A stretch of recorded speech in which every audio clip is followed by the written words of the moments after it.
ஆட கண் ஆயிரம் வேண்டும். முருகனை காட கண் ஆயிரம் வேண்டும். முருகனை காண கண்ணாயிரம் வேண்டும். முருகனை காண ஆயிரம் கண் வேண்டும்.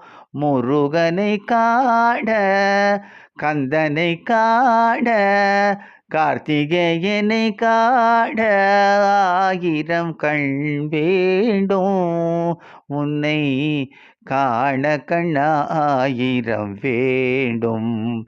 குமரனை காண ஆயிரம் கண் வேண்டும். இதில் கந்தனை, குமரனை, கார்த்திகேயனை, வள்ளி மணாளனை சொல்லிட்டு ரொம்ப அழகாக அவங்களுக்கு தெரிஞ்ச ஒரு அந்த அடுக்கு தொடர் மாதிரி அழகாக சொல்லிட்டு அவ்வளோ அழகாக இந்த பாடல்